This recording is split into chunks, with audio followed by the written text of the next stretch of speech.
6:05. It is great to be here on KCMO Talk Radio 95.7 FM. Hunter Biden, of course, this came down yesterday after we got off the air, was found guilty on 3 felony gun charges. And when you look at this from the perspective of 2024, the thought that somehow Team Biden, which is going to happen and already has happened, is going to be able to sit there and say, see, nobody's above the law. They took down Trump and they took down Hunter, and that's just how the rule of law goes sometimes. You know, this Hunter Biden guilty verdict on these 3 felony gun charges, which ties to him lying about his drug use when he bought a firearm back in 2018 and then illegally owning that weapon. It's kind of like when they get the mob boss on, like, tax evasion when he's committed 24 murders, whether they're direct or indirect. That's effectively what this was with Hunter Biden.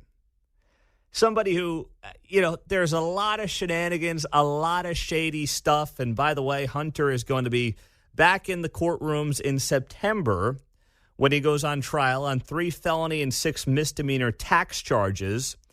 And that evidence is also pretty overwhelming.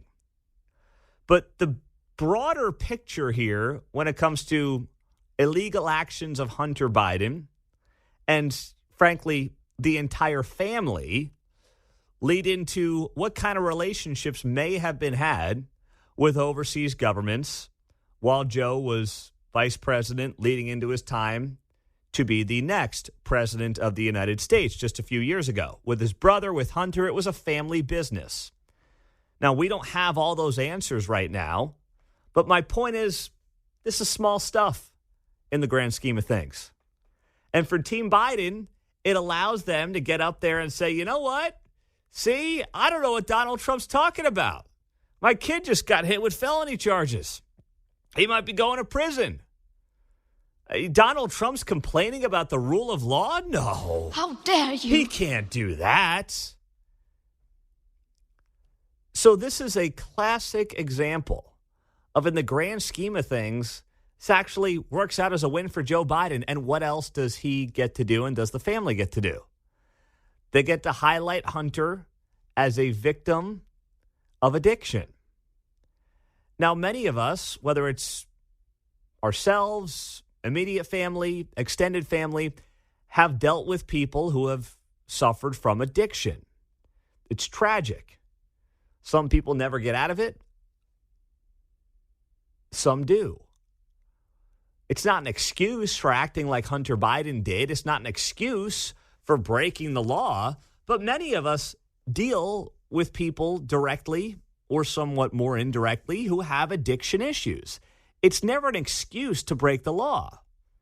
And Team Biden right now, in large part, is trying to play that sympathy card up in a big way when it comes to Hunter Biden and, you know, this conviction and his drug use and his addiction problems. And I feel sorry for him. I really do. You know, I'd much rather goof on Joe Biden than Hunter Biden because Hunter Biden is really a sad character to me. You know, I mean, he's dealt with a lot with his family growing up. Doesn't excuse what he's done. Doesn't excuse breaking the law. I'm just saying, as a human being, I have far more sympathy for Hunter Biden than I do Joe Biden. It's not even close. Does that mean he should not have been found guilty yesterday? No, the evidence was pretty overwhelming, and that's what, you know, the jury came back with after only a few short hours. So I don't sit here with any sympathy for the guy necessarily on what he did, but I have sympathy for his situation. I have none for Joe Biden. And I don't think anybody should have any for Joe Biden at this point in time. But they get to roll this thing out and say, you know what, nobody's above the law. And then they get Department of Justice thug, for lack of a better word, David Weiss, standing in front of the podium yesterday and already talking about leniency for Hunter Biden. No one in this country is above the law. Everyone must be accountable for their actions, even this defendant. However, Hunter Biden should be no more accountable than any other citizen convicted of this same conduct. The prosecution has been and will continue to be committed to this principle and to the principles of federal prosecution in carrying out its responsibility. So this is strange. Moments after Hunter Biden's guilty verdict, David Weiss, Justice Department special counsel, gets up to the podium and starts lobbying for fairness in the sentencing. Have you ever seen anything like that? Where the guy is literally lobbying for fairness in sentencing? Especially, we've never had anything like this. It's unprecedented. I hate to use that word. It's overused. It's cliche, but it's true. It's unprecedented when you talk about Hunter Biden and a son of a sitting president being prosecuted like this.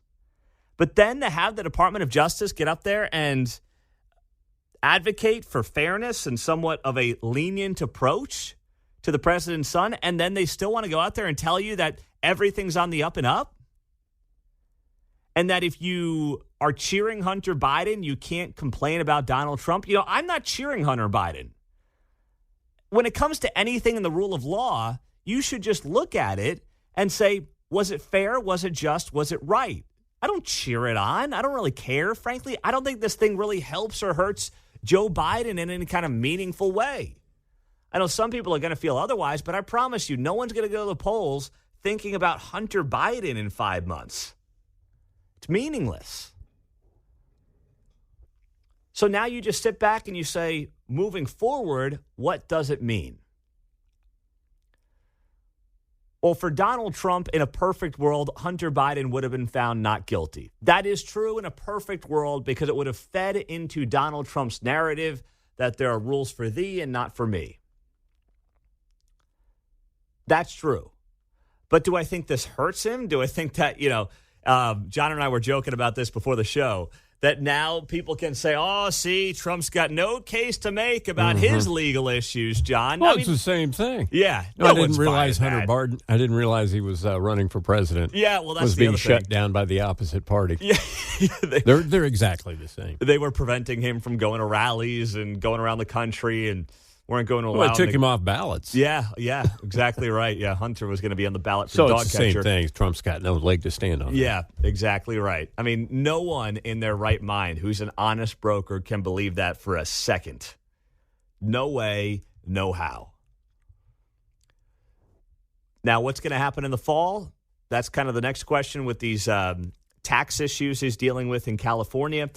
Frankly, nothing's going to come of that before the election. And even if it did come before the election, I don't believe that matters. I don't. I don't think that anybody is going to go to the polls coming up this fall and be like, yeah, but Hunter Biden. Americans are hurting. We're getting an inflation report that's coming down this morning at 7:30. People are going to be thinking about that. Now, they may have opinions on both of these two guys at the top of the ticket coming up in November. That's absolutely true. But is Hunter going to play a big role? No way, no how, not a chance. I'm not buying it. 913-4087-957. That's the studio line. That's the text line here on KCMO Talk Radio, 95.7 FM. Streaming, of course, on the KCMO Talk Radio app. Oh, boy. Pete, do you think that Joe Biden will ultimately end up pardoning his son? If he is found guilty on the tax issues in California as well, and he gets a second term, I believe he will end up pardoning Hunter Biden. He'll be a lame duck. He'll be 80-some-odd years old. He's not going to know where he is, and he will gladly pardon Hunter Biden. If you're asking me right now what would happen in that theoretical scenario, I think he will. Quentin Lucas wants you to calm down. If you are a Kansas Citian, if you are a Missourian, and you are all concerned about the Chiefs and or the Royals flipping to the other side of the state line, Quentin Lucas has a message. This comes courtesy of KSHB Channel 41. You know, my view is everybody needs to calm down. Kansas City Mayor Quentin Lucas explained his goal is to keep the Chiefs at Arrowhead and help the Royals get to downtown, although it might look a little different than these concepts, but ultimately keeping both teams in Kansas City, Missouri's city limits. Lots of great things in Kansas City, Missouri. I'd like to keep it that way. Lucas is not interested in a border war where Kansas and Missouri fight over the teams, giving the teams a good deal and potentially giving taxpayers a bad deal. I'm competing with Milwaukee and Minneapolis, not Mission, Kansas. Okay, that was a cute line, by the way. He got all the M's in there. Okay? He got them all in. But here's the thing.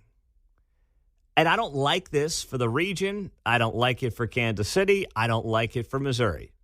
Unfortunately, they now find themselves in a battle with the state of Kansas. Quentin Lucas is denying reality. Now, once again, I say this as somebody who does not like what's going on. I don't think pitting, state against state is healthy for the region at large. I've said as much for the last week since this came, out as a topic and out as a conversation. But Quentin Lucas can no longer say, I'm competing against Milwaukee. First off, bad analogy, they have a baseball team. That's number one. Number two, the reality is Kansas is making a move. So you've got to make a counter move. The problem for him is there's only so much he can do as the mayor of the city. But don't kid yourself. If you're the mayor of the city where the Royals and or the Chiefs end up leaving town, even if it's not leaving the region, but still leaving Kansas City, Missouri proper, man, that is one of those things that even people who don't care about local politics will remember. They won't remember Quentin Lucas presiding over the deadliest year in Kansas City, Missouri history, which was last year. They won't remember that. I mean, some of you will, and those of us that do this for a living will, but the average person who's not truly engaged in their local political scene or local news scene won't remember that. But they'll know, oh yeah, Quentin Lucas, the guy who lost the Chiefs to Kansas. They'll remember him for that. And that's why, as much as he's telling us to calm down, I think as much as anything, he's talking to himself when he says that. Because he knows damn well he does not want to be the guy who is in office when this team skips across town. And frankly, I don't think he should have to be. I don't take any joy in him being a mayor that would potentially oversee the loss of the Chiefs. I don't think it's good for this team to go to Kansas. I've made as much clear. I'm skeptical of the star bonds. I'm skeptical of how this deal would get done. So I'm not doing this to people should want to make Quentin Lucas look bad. I don't believe that to be the case. I think they're fine where they are, and I've made as much clear for the better part of a week. Yeah, I'm reminded of that great quote, never in the history of calm down has anyone ever calmed down by being told to calm down. That is so true. But I think his message, as much as anything, was to many in sports media and probably on sports radio, who, listen, those guys are sitting there in mid-June. What are they possibly talking about? I mean, somebody else can answer it for me because I'm not listening. And I say that as a sports fan. Like, they've got nothing to latch on to right now. We've got a great news cycle. This is just part of our news cycle here in Kansas City and around. But they've got nothing. They're talking third-string wide receivers. Will Rashee Rice miss 8 games? Will he miss 6 games? What does that mean? Mark can only place so many U.S. Open bets coming up this week. You can only get so much out of sports radio with U.S. Open talk coming up on Thursday. Gunnar Broyne from KU. Is that your guy? Secret top 40 bet right there. Oh, my gosh. You are ridiculous. I probably won't actually do that. Oh, stop with the 40-1 U.S. Open bets. Holy smokes. Cut it out already. God, we got to get you some help. Forget Hunter Biden. Mark needs some help. Okay? That's ridiculous. But, yeah, it doesn't make any sense. And I felt that way since this whole conversation came to be. And I've not been convinced by anybody I've talked to on the Kansas side that this is some massive victory for the taxpayer of Kansas. So Quentin Lucas is like, chill out, calm down. We're going to figure this thing out together. And these two teams should stay in Kansas City, Missouri proper for as long as possible. That being said, don't forget that Quentin Lucas is possibly eyeing a job with the Biden administration. If Joe Biden wins a second term, Quentin Lucas, according to reports, is on the short list to be the HUD secretary. That's Housing and Urban Development. And if we get to that point in time, in late 2024, and Joe Biden wins re-election, which already kind of makes my stomach churn, but if he does, and it's looking more likely that the Chiefs may bounce across the state line, I mean, Quentin will do anything to get the heck out of Dodge before this team were to leave Kansas City, Missouri. On the text line, 913-408-7957. Pete, if they leave, I'm only blaming Frank White. Now, that's fair. If you want to put the blame on a single person, and that's usually not how any of this goes, but if you were to put the blame game in order, if the Chiefs were to actually leave, Frank White would be at the top of that list. We had Sean Smith on the show yesterday. He's a Jackson County legislator, and he noted that Frank White did not show up to the legislative meeting this week. He usually doesn't show up, he said. He wasn't there Monday. His chief of staff gave this vague, lame update on where conversations stand with the teams. And it was kind of one of these, yeah, we're making progress. Yeah, we're working on it. Don't you guys worry. It's like, who's believing that? And where the hell is Frank White to show some damn leadership when this county needs it? And how many people voted no on the 3/8 sales tax because they were ticked off at how this county handled their property tax fiasco from last year? I mean, this all in large part does weave back to the incompetency of the Frank White administration. But you know what? As Sean Smith said yesterday, there's only one group of people that can fire Frank White, and that's you, the voter. And unfortunately, for reasons unbeknown to many people with common sense, you guys here in the last year or so decided you wanted to give Frank 4 more years. So this is ultimately what you get. 913-408-7957. Pete, I've got this crazy idea on the text line. If the Chiefs and Royals want a better venue, let them pay for it. That's a good one. That's a good one. No one pays for their own stadiums. Come on now. No, I agree, but, that's not how the game is played. Not yet, at least. Coming up, debate-wise, there's some conversations going on how each guy are going to handle this 2 weeks from tomorrow. Trump, Biden, we'll get to it all. Coming up here on KCMO Talk Radio 95.7 FM, streaming on the KCMO Talk Radio app.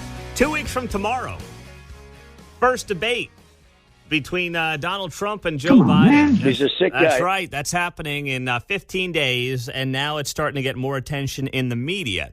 And by the way, I had a total brain fart here because we were supposed to do our next Back the Blue tour, which is going to be at KCK on Friday, June 28th. And I'm like, we probably shouldn't do the Back the Blue tour the day after this historic debate coming up on June 27th. So we moved Back the Blue up to next Friday, June 21st. We'll be out at KCK with Carl Oakman and his staff. Looking forward to what is going to be another great show and great time. But yeah, I'm like, kind of burying the lead there if we do a Back the Blue tour the day after this debate, which, is going to be, I don't know, Frank Luntz, pollster expert extraordinaire, he told NBC News this is going to be the most important debate since JFK Richard Nixon in 1960. Yeah, that's what Frank Luntz told NBC News. He said this debate could provide a pivotal moment that seared into the minds of the public in a race riddled with accusations from each side, with little ability to compare the two candidates on the same stage.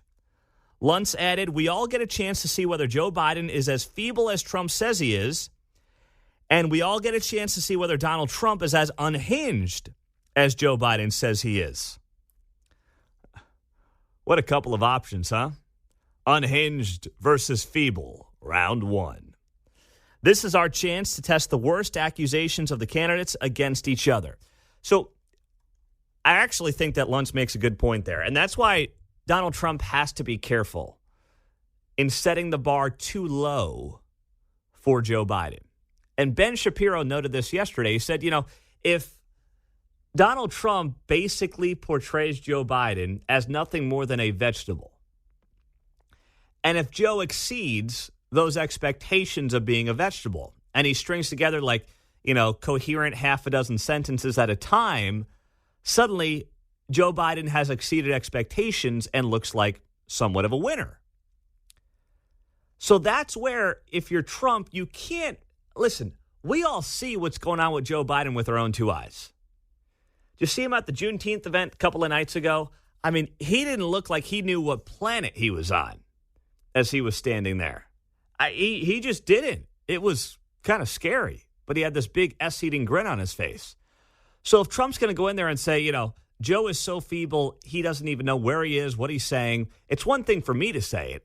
But if Trump gets on that stage and Joe Biden just looks halfway decent, which shouldn't be all that hard to do for the guy who's the leader of the free world, then suddenly Trump has set the bar too low for Joe Biden, and he exceeds those expectations. That's all life is, exceeding expectations. And then if Trump goes in there, as he did back in 2020 in that first debate, and he's too hot, and he's too fired up, and he's too aggressive, and he looks like he's beating up the old man. Now, you might like it. You might feel great on the inside. But I promise you it's not going to work for him. It's not. I mean, the same people that are going to feel that way are going to feel awesome about it are those who want me to beat the, bejesus out of Quentin Lucas every Thursday on the phones. It's like, guys, that's not how this works. That's not. It's not going to be good for anybody. It's not going to be good for me in that case. It's not going to be good for Donald Trump if he gets up there and just starts throwing haymakers. Now, he should throw a few of them, but they should be carefully calculated haymakers. More of a Muhammad Ali approach versus a Mike Tyson approach, if you want to make a boxing analogy around all this. If Trump goes in there and he views this thing as a first round, knockout, but he's overhyped, he's overjuiced, he's going to come out looking like just a big old bully and, this is the same Donald Trump I didn't like. And that's what the Biden campaign is hoping for. NBC News writes here in this article, inside the campaign, aides believe Biden walks on the stage with the upper hand. Mostly his mandate will be let Trump be Trump, which they believe will reveal extreme leanings and a less stable Trump than 4 years ago. Biden is likely to cast Trump as obsessed with revenge and retribution and hark to the Capitol or the political violence in January 6th and the attack on the U.S. Capitol. Of course. Of course. Guy's been in office for 4 years, and what's he going to talk about? January 6th. So Trump can't give him that. He can't. NBC News also writing here, the out of sight, out of mind concept of Donald Trump is real. People working for Joe Biden say they think that people forget the way Trump interacts, the way he communicates, the inaccuracies of the things that he says, and the promises that he makes to the American people. So they're basically hoping that Joe Biden gets on the stage with Donald Trump and the end result for the swing voter is, oh, yeah, I forgot how much I disliked Trump. That's their strategy, to let Trump be Trump and make people realize that, wow, yeah, I haven't really seen a lot of this guy in the last 3 years, and I forgot how much I disliked him. By the way, that's a good strategy for Joe Biden's team. It's a very good strategy because what else would they do? What else could they possibly go out there and try to do? Talk about how great a job Joe has done? On what? Tout his accomplishments? Send him up there to look like a wordsmith? I mean, none of those things he's possibly capable of doing. So their best bet is for Donald Trump to own the stage and basically be unlikable. And the question is, can Trump keep his ego in check to prevent that from happening? That's the, $70 million question, since that's probably how many votes it's going to take to win this whole shebang. 913-408-7957. That's the studio line and the text line here on KCMO. Jonathan's in Kansas City. Let it rip, Jonathan. Good morning. Hey, Pete. I understand where Frank Luntz is coming from. Like, it should be an important debate. All debates should be important in our society. But that's what you have to understand is you have to put it in the context of where we are as a society right now. And I just don't feel like we are in a kind of debating kind of society anymore, like we were in 1960 or like we were in 1860 when Lincoln and Douglas would spend days debating. We don't listen to each other anymore. We don't really care what the other side has to say. Even when they have valid points, we always just find ways to troll and degrade their points, which kind of social media and smartphones have led us to. So I don't know how much a debate, whether each candidate does well or not, I don't know how much it's really going to move the needle. And also, both of these candidates have had 4 years. It's kind of like, Pete, if you're interviewing me for a job and I've worked for you for 4 years, are you going to listen to more what I say in the interview, or are you kind of going to be like, how has he performed the last 4 years in his job? You're kind of going to look more at job performance, and, people can say what they want in interviews. I'm just not sure it's going to move the needle very much. Now, I'm not saying you shouldn't do a good job, because if it's like 2000, where it comes down to one state and like 500 votes, which the debate could have made a difference in 2000, then, it could make a difference. But beyond that, I'm not sure how much it's going to move the needle. It's a very good analogy there, Jonathan. Thank you. To note, this is like doing an interview with somebody who's worked for you and having 4 years of, proof in terms of what kind of job they do, but then sitting in an interview or sitting in a follow-up meeting where they're trying to BS their way through it. And we've all been in those meetings on one side or the other. So it's a very good analogy. I see your point on that front. But what 2 weeks from tomorrow can also be about is, I think in part, whether or not Joe Biden makes it to November. If Trump has himself a perfect night, I think the alarm bells are going to go off in the DNC. And there is some speculation that one of the reasons they proposed a June debate, which is unheard of during a presidential cycle before either convention has taken place, was in part to basically say if it's a total disaster for Joe, they can get him out before the convention. Now, I can't speak to whether or not that's true, but it's an interesting line of thinking, and I don't think it's inconceivable that would absolutely be part of the calculation as to why you would have a debate at this point in time in late June, which has never really happened. You mean there are consequences and potentially bad actors who would cross over a border that nobody is protecting? No, that wouldn't happen now, would it? Come on, that wouldn't actually. People with bad intentions taking advantage of bad policy? No way. Come on, man. That wouldn't happen. Oh, it did. Oh, that's right. It did. Here's the... Well, you know what? I'm not going to tell the story. I'm going to let, of all people, I am going to let Lester Holt, the newsman over at NBC, tell the story from his nightly news broadcast last night. Back home now to the terror arrests across the country. We've learned several men with suspected ties to ISIS living in the U.S. have been taken into custody. Julia Ainsley is with us with more. Julia, what happened? Lester, the 8 suspects are men from Tajikistan who were all arrested by ICE over the weekend in Philadelphia, Los Angeles, and New York. Sources familiar with the matter tell us the men crossed the southern border, some over a year ago, and that border agents found no evidence of terror ties at the time. A recent FBI probe then uncovered the 8 men may have ties to ISIS, similar to a case we first reported here at NBC News last month. That one involved an Uzbek migrant in Baltimore with suspected ISIS ties.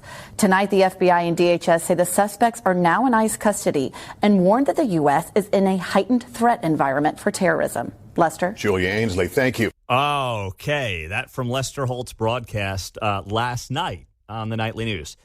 Tajikistan is to the east of Uzbekistan, northeast of Afghanistan, and due east of Turkmenistan. So it's one of the stands, certainly not a place that people are looking to go in their spare time. And amazingly, these 8 suspects who came across the border, came into the country illegally. At first, it was like, doesn't seem to be anything wrong here. Well, now, with suspected ties to ISIS, They were arrested in a sting operation in New York, Philadelphia, and Los Angeles. And great job by the feds. That's outstanding. I'm glad they're doing their job on that front. We commend them for doing their job on that front. But how many others like them are scattered around the country that we just don't know about? You think that you have 10 to 12 million people come across the border over the last 3 years illegally, and you're not telling me that there's not at least a handful, who may have similar beliefs in terms of how much they hate America? It would be inconceivable in a post 9/11 world to have the border policies or lack thereof of this administration and allow it to just go on with no consequences. It's not even political, right? It's not about like who your guy is, what party you affiliate with. It's just common sense. If you were to poll people in America on this in the days and weeks and months after September 11th, they would say you're nuts. But time heals a lot of wounds. People forget. And if you try to go back to that feeling that you had as an American in the days, weeks, and months after September 11th, strip out your political and party affiliation for a second. Put yourself back there in the fall of September 11th and the feelings and the emotions that we all had as Americans at that time. And for me, I was, you go back to that point, September 11th, 23, nearly 23 years ago now, and I'm sitting there as a 13-year-old and, growing up as I did as the crow flies about 15 miles outside of where the towers collapsed, it's still a feeling that you're never going to forget. And to think that we've allowed this policy and these policies to fester over the last 3 years. And half the country has more or less defended it. Not even defended it, but it's just been like, you know what? It is what it is. We got to be welcoming or something like that. As if you can't be welcoming while also having an orderly policy that prevents terrorists from walking across the border. Don't forget the 9/11 hijackers, they had to actually go through this complicated process of coming to this country and using illegally made IDs to do it. Not saying it was ever impossible for them to get here, but now it's like, why bother with any of that? You just kind of waltz right through, literally. And the Border Patrol wave at you because that's what they have to do. And it's amazing how, we just go back a few years and never forget Rachel Maddow, MSNBC, crying on the air about Donald Trump's border policies. I mean, think about this. Trump administration officials have been sending babies and other young children. Oh, hold on.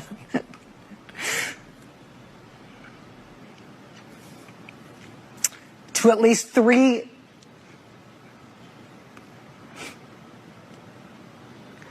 Can we put up the graphic of this? Thank you. Do we have it? No. 3 tender age shelters in South Texas. Lawyers and medical providers. I think I'm going to have to hand this off. Yeah. Sorry. That does it for us tonight. We'll see you again tomorrow.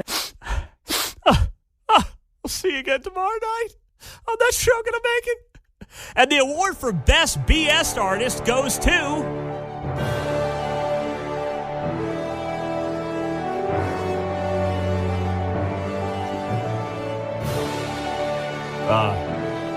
there we go.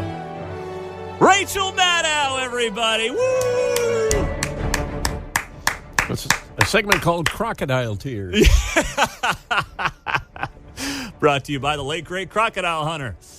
In person, she's like, get away from me, kid. You bother me. Exactly. I mean, that is the biggest acting job of all time. That was a few years ago, Rachel Maddow on MSNBC. Meantime, you talk about the chaos that the border has, dealt with over the last 3 years and how many people have died trying to get to it, what it's meant to our communities here in Kansas City and around the country when it comes to fentanyl overdoses, the way that's just flown across the border with relative ease, the terrorists that are actively in this country plotting against this country because of these policies, but you're not going to get any crocodile tears on that. No way, no how, which is sad to say. Unbelievable. By the way, I'm going to be running in the 5K this weekend with the girls, the Cooper Davis Memorial Run. You can still Google that and sign up for that this weekend if you want to join us. That is going to be a great time right over at Mill Valley High School.